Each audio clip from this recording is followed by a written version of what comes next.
Bonjour et bienvenue sur la chaîne du chasseur d'étoiles de midi, chaîne de réflexion et d'humour sur les 12 coups de midi. Jean-Luc Reichmann avait son pull d'hier. 510 000 € pour le maître de midi au coup d'envoi la première question. Quand un plat est appétissant, on dit qu'il met l'eau à la bouche. Ensuite, vous aviez Colline. Elle m'a dit allez-y. Bon. Selon la morphopsychologie, que témoignent les personnes qui ont un petit nez court, eh bien, ils sont sensibles. Ensuite, vous aviez, je sais plus, attendez, faut que je trouve son prénom, toc toc, c'était Jean-Paul. Alors Jean-Paul qui a eu une question de Margot de la Starac, je sais même pas qui c'est. Avec qui Margot a-t-elle chanté son premier duo lors du Prime de la Star Academy? Eh bien, c'était avec Zazie, il est passé à l'orange. Après, vous aviez Tanguy, voilà, qui venait de Carcassonne, qui avec la Cindy en visio. À cause de quoi la police a-t-elle débarqué chez Steve Ford en assistant du film Saucisse? Non, c'est Saudis. Eh bien, c'était parce que il y avait écrit d'un film. Voilà. Ensuite, quel animal fabuleux est un monstre ailé, moitié aigle, moitié lion? Alors moi, ça m'a fait rire parce que là, il a dit oui, non, mais je sais, mais j'attends de voir les propositions. Et il a dit l'autre, mais sans savoir ce que c'était. Il savait pas que c'était le griffon, pourtant c'était facile. Ensuite, à quoi sert la règle des 5% de Harvard? C'était pour perdre du poids. Ensuite, d'où vient le nom long courrier donné aux avions qui parcourent de longues distances? Eh bien, ça venait de la marine. Et ensuite, quelle collection le rappeur Drake a-t-il dévoilé sur son compte Insta en septembre dernier? C'était des soutiens-gorge, ça c'était facile, hein. C'est vrai qu'il reçoit plein de soutiens-gorge. Je crois qu'il y en avait eu même un géant qu'il avait reçu par je sais plus qui. Donc sur cette mauvaise réponse, eh bien il est passé au rouge. Qui dit rouge dit duel. Il a pris Madame Rose Colline en duel qui est tombée sur une question bon, qui n'était pas évidente à cause de la date. De quel intrépide Gaulois les aventures sont-elles racontées en BD depuis 1945? Donc elle est partie sur Astérix et c'était Alix.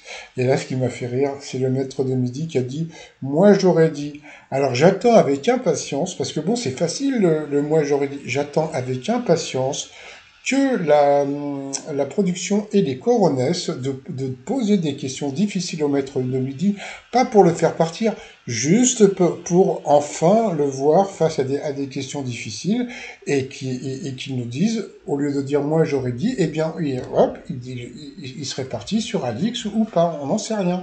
Donc ensuite, eh bien, Tanguy, Emilien et Jean-Paul sont retrouvés sur le coup par coup. Quelle personnalité se prénomme Pierre? La mauvaise réponse était Mocky, puisque c'était Jean-Pierre Mocky. Qu'est-ce qui évoque l'Inde? La mauvaise réponse, eh bien, c'était Peshawar, hein, voilà. En plus, c'est connu, c'était une ville au Pakistan, je sais pas quoi. Donc, sur cette mauvaise réponse, il est passé au rouge. Qui dit rouge dit duel? Il a eu les coronesses de prendre le maître de midi en duel, qui avait fait non, non, non, non. Mais bon, vous allez voir qu'il va y avoir une question de bébé, mais bon, ils ont envoyé la pub.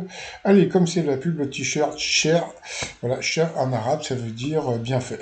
Voilà, mais bon, façon Chanel, sur le site trotsmillions.com, et nous, on revient après la pub. Ah, doup, doup, doup, doup. Allez, retour de pub, alors qu'on rigole, alors oui, alors, franchement, la question rigolote pour le maître de midi, quel animal peut être tsetse ou de coche, donc bien sûr, c'était la mouche. Question de bébé, de foutage de gueule, mais bon, c'est pas grave.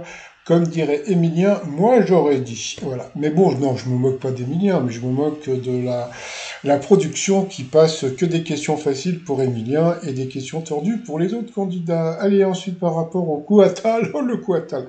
Allez, par quel canal l'océan Atlantique est-il relié à l'océan Pacifique, le canal de Panama? Quelle langue est parlée en Bolivie? L'espagnol. Quel film de Stanley Kubrick raconte l'ascension d'un jeune Irlandais ambitieux? C'était... enfin, il y a le mec qui est décédé il y a pas très longtemps. Je sais plus. C'était... ah, ça m'énerve, pas Barry Lyndon. Quel acteur Robin Wright a-t-elle épousé en 96? Tiens, on en a parlé il y a pas longtemps, Sean Penn. Quel chanteur est le héros du clip Popstar de DJ Khaled et Drake? C'était... je sais plus son nom.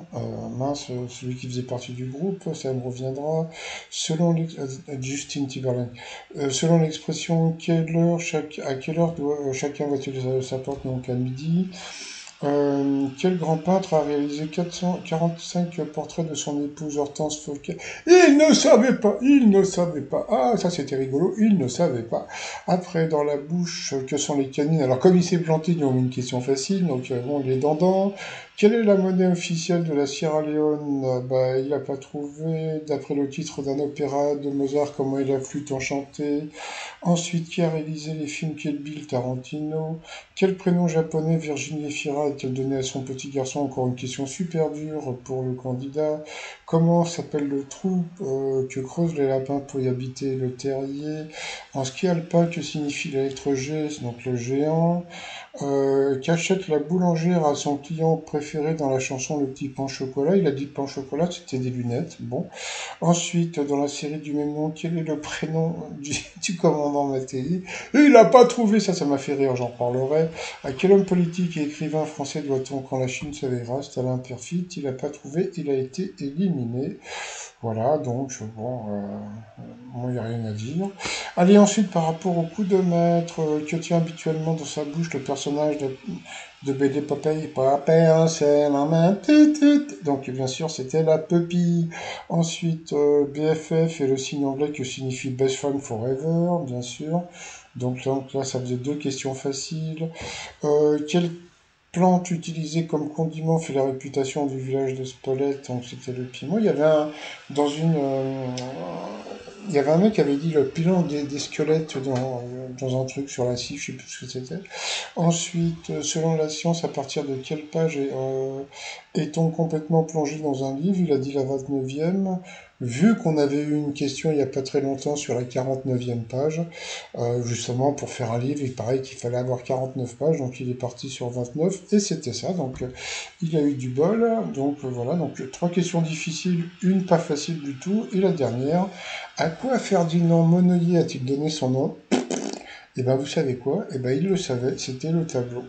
Voilà, donc j'en reparlerai demain, donc parce que bon, c'était assez étonnant. Donc moi je trouve que c'est mérité, voilà, c'est mérité. Et puis bon, franchement, c'est l'argent de TF1, ils font ce qu'ils veulent avec. Donc ça lui fait 15 000 boules dans la poche, donc il était assez ému, donc voilà, il était content. Dans l'étoile mystérieuse, il est parti sur Mika. Bon, je vois pas tellement pourquoi. Donc, il s'obstine à dire que c'est un terrain de rugby. Pour moi, c'est un terrain de foot américain, hein. Donc, je sais pas s'il a déjà vu un terrain de rugby. Voilà. Donc, et puis bon, vous avez la fameuse tronçonneuse dont je vous ai parlé hier. Donc, il a dit Mika et c'était pas Mika. Et bon, bah moi, je vais vous souhaiter une très très bonne journée. Je vous dis à demain. Portez-vous bien et surtout, portez-vous. Bye bye.